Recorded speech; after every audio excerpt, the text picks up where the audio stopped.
In a couple of the previous sections, we talked about growth factors, these small secreted proteins that are important for cell-cell communication and that are important for processes such as cell survival. Remember when we discussed the experiment by Vo, Corey, and Adams that led to the realization that BCL2 overexpression can block apoptosis? We talked about the role of growth factors in the medium. The cells used by Vo, Corey, and Adams required the growth factor IL-3, which stands for interleukin-3.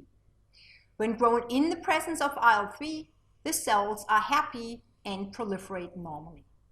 However, after growth factor deprivation, the cells become very unhappy and undergo apoptosis, so that after a couple of days, almost all cells have died.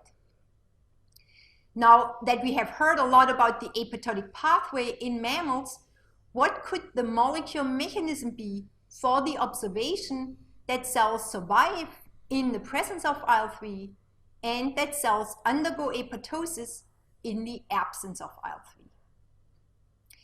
At least part of the answer is the sensors, the BH3-only proteins, and BAD in particular. Korsmeyer and colleagues, who had identified BAX and BAD by searching for proteins that interact with BCL2, continued to look for factors that could interact with members of the BCL2 superfamily. So they also looked for proteins that could interact with BAD. What they identified is a protein called 1433. And they could show that BAD and 1433 indeed interact in vivo. What are 1433 proteins? 1433 proteins are a family of regulatory proteins found in all eukaryotes that bind to many different signaling proteins. Currently, 200 diverse signaling proteins have been shown to bind to 1433 proteins. Signaling proteins refers to proteins that are involved in various signal transduction pathways.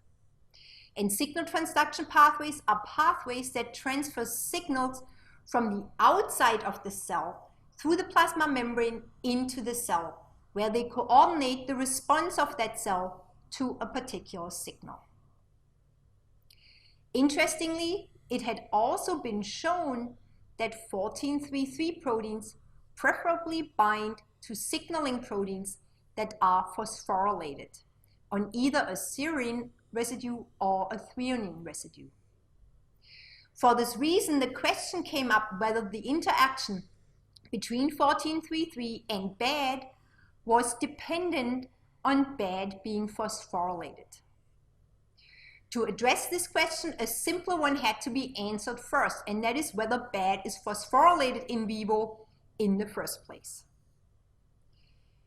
To answer that question, Korsmeyer and co-workers added some radioactively labeled phosphate to the medium in which they grew their cells. Within the cells, this radioactively labeled phosphate is then incorporated into all kinds of molecules that are produced. Kinases are enzymes that can covalently attach a phosphate group to a protein. This reaction is also referred to as phosphorylation.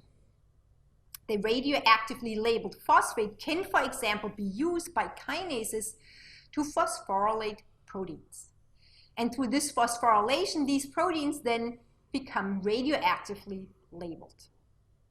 Using an antibody specific to BAD, Korsmeyer and colleagues then immunoprecipitated BAD protein from lysates generated from the radioactively labeled cells, ran the precipitate on a polyacrylamide gel, and exposed the gel to a film to determine whether the BAD protein that was precipitated was radioactively labeled. And what they found is that yes, a fraction of the pool of BAD, maybe 10 to 20%, is phosphorylated. Using phosphoamino acid analysis, they found that phosphorylation had occurred on serine residues of the BAD protein. And sequencing of peptides of the bad protein determined that phosphorylation had specifically occurred on serine residues 112 and 136 of the bad protein. In 1996, when this finding was reported in the journal Cell, this was the way that the phosphorylation status of a protein and the sites of phosphorylation in a protein were determined. Nowadays, this can all be done by mass spectrometry. What is the phosphorylation of bad good for? Could it be that the phosphorylation status of bad has something to do with how happy cells are? And with happy, I refer to them not wanting to undergo apoptosis. So Korsmeyer and co-workers tested whether the presence or absence of growth factors had an effect on the phosphorylation status of bad. The cell line that they were working with was the same cell line that they had used for many of their studies on BAX and bad, and this cell line is dependent on IL-3. What they found is that indeed IL-3 has an effect on bad phosphorylation. In the presence of IL-3, much more phosphorylated bad can be detected. This observation indicated that the presence of IL-3 somehow causes bad to become phosphorylated. Apart from 14-3-3, bad of course also can interact with the guardians of the BCL2 superfamily and with BCL-XL in particular. The next question now was whether the phosphorylation status of bad, whether phosphorylated or not, affected the ability of bad to interact with BCL-XL and or 14-3-3. The way they did this is by co-immunoprecipitations. They grew cells with or without IL-3 in the presence of radioactive phosphate, generated lysates from these cells, and then used a BCL-XL antibody to precipitate BCL-XL. And what was precipitated with BCL-XL was predominantly unlabeled bad protein. This observation indicated that BCL-XL predominantly interacts with non-phosphorylated bad. Furthermore, this interaction seemed to occur at membranes, most likely mitochondrial membranes. What about 14-3-3? A similar experiment indicated that in contrast to BCL-XL, 14-3-3 predominantly interacted with phosphorylated bad. Furthermore, rather than at membranes, this interaction seemed to occur in the cytoplasm. These results together suggested that the phosphorylation status of bad determines its interaction partner, that phosphorylated bad interacts with 14-3-3, and that non-phosphorylated bad interacts with BCL-XL.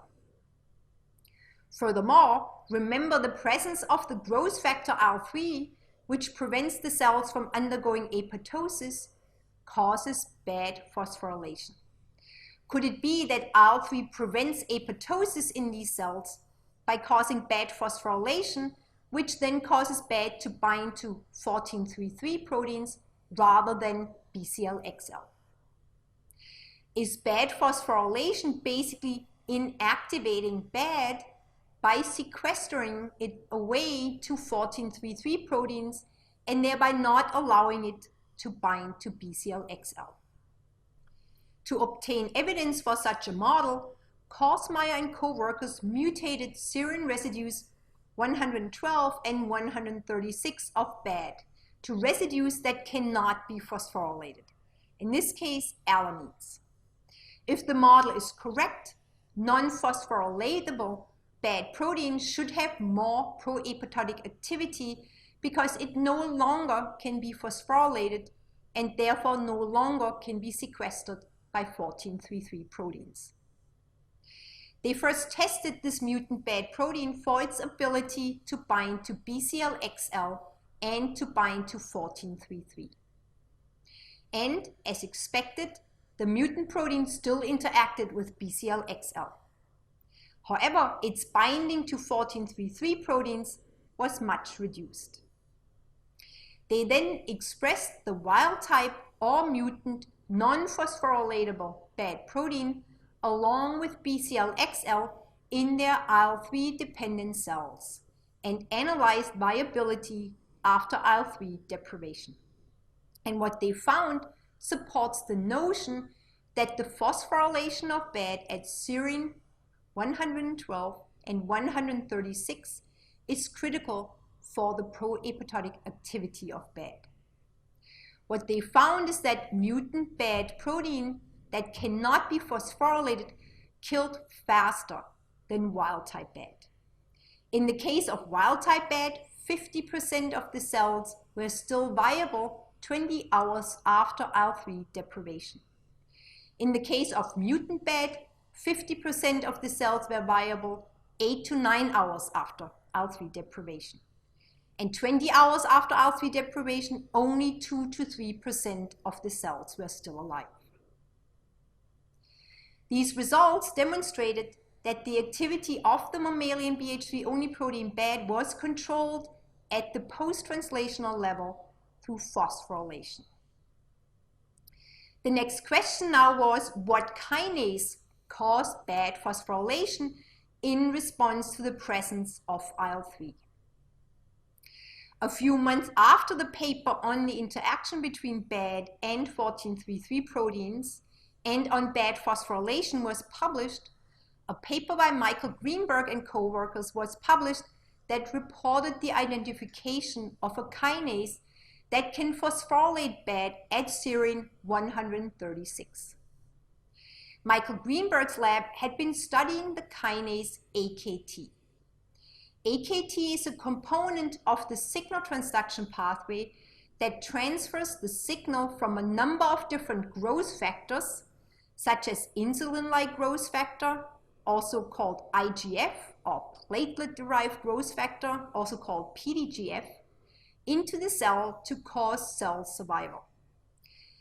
It was just found that AKT likes to phosphorylate substrates that conform to a specific amino acid sequence, RX, RXXS in particular. And interestingly, the two phosphorylation sites in BAD, serine 112 and serine 136, conform to this sequence. For this reason, Greenberg and co-workers put forward the hypothesis that AKT can phosphorylate BAD. And what they could show is that yes, indeed, the AKT kinase can phosphorylate BAD at serine 136 in vitro as well as in vivo. Furthermore, they could demonstrate that the entire signal transduction pathway from the growth factor to the receptor and signaling components were required for AKT-dependent BAD phosphorylation in vivo. Furthermore, they could show that the presence of IGF-1, the growth factor, and the activation of AKT, the kinase, can suppress BAD-mediated apoptosis in vivo. And this suppression was dependent on BAD phosphorylation at serine 136. With this work, which was published in the journal Cell in 1997, a pathway had been delineated for how growth factors block apoptosis, thereby causing cell survival. AKT phosphorylates BAD at serine 136. What about serine 112? About 15 years after these discoveries, we now know that BAD is a substrate not only of AKT, but of a number of other kinases such as PKA, S6K, and PAX.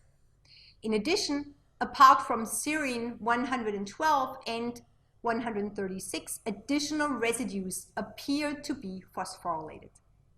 Just earlier this year, a paper came out in the journal Cell on the finding that IKK, the I-kappa B kinase complex, which is mainly known for its role in a cell's immune response and in inflammation, but which also affects cell survival, can phosphorylate BAD on serine 26. Just like phosphorylation of BAD at serine 112 and 136, phosphorylation of BAD at serine 26 also results in BAD inactivation, in the loss of BAD's pro-apoptotic activity. Just like C. elegans AGO1, mammalian BAD therefore turns out to be an integrator of diverse apoptotic stimuli and survival stimuli, an integrator of stimuli that determine which cells will live and which cells will die. However, in the case of AGO1, the integration occurred at the level of transcription. In the case of BAD, the integration occurs at the level of post-translational modifications and phosphorylation in particular. Interestingly, the AGO1 protein also has two sites that represent potential phosphorylation sites. It is therefore feasible that AGO1 activity is not only regulated at the transcriptional level, but also at the post-transcriptional level. However, we have so far not tested the role of these potential phosphorylation sites, nor have we determined whether phosphorylation at these sites indeed occurs in vivo in the worm.